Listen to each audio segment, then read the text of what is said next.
Breaking news. Krishna జిల్లా చిలకలపూడి పిఎస్లో బోరుగడ్డ అనిల్పై 2 కేసులు నమోదయ్యాయి. సోషల్ మీడియాలో బోరుగడ్డ అనుచిత వ్యాఖ్యలపై కేసు నమోదైంది. 2019లో బోరుగడ్డ అనిల్పై కేసు నమోదు కాగా పాస్టర్ కిరణ్ పాల్కు బెదిరింపులపై మరో కేసు నమోదైంది. 2 కేసుల్లో బోరుగడ్డపై చిలకలపూడి పోలీసులు పీటీ వారెంట్ జారీ చేశారు.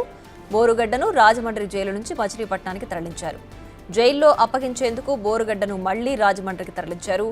ఈ కేసుల్లో అనిల్ కుమార్ కు ఈ నెల 27 వరకు న్యాయమూర్తి రిమాండ్ విధించారు.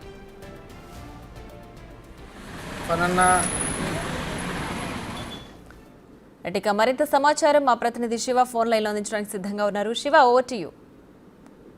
ప్రియ, చూసుకున్నట్లయితే బోరగడ్డ చేసిన అక్రమాలన్నీ అధికారం కోల్పోయిన తర్వాత ఒక్కొక్కటిగా బయటకు వస్తున్నాయని చెప్పుకోవాలి. ఈ నేపథ్యంలో చూసుకున్నట్లయితే మొన్న ఏదైతే మధ్యంతరం బయలుపోయి రాజమండ్రి సెంట్రల్ జైలు నుంచి చెన్నై వెళ్ళిన ఆయన తిరిగి ఇన్ టైంలో రాకపోవడం, తర్వాత మళ్ళీ గుంటూరు పోయేస్ నుంచి హాస్టల్ని బెదిరించిన కేసులో అయితే గుంటూరు పోలీసులు వచ్చి అతన్ని మళ్ళీ పీటీ వారెంట్ ఇచ్చి తీసుకురావడం. అదే నేపథ్యం చూసుకున్నట్టు రీసెంట్ గా చిలకపూడి పిఎస్ లో కూడా బోరగడ్డ అనిల్పై 2 కేసులు నమోదయ్యాయి. సోషల్ మీడియాలో అనుచిత వ్యాఖ్యలు చేశాడనేది ఒక కేసు అయితే, మరొకటి కూడా ఇక్కడ కూడా ఇంకొక పాస్టర్ కిరణ్ పాల్ ను బెదిరింపులకు గురి చేసిన కేసు అయితే నమోదైంది.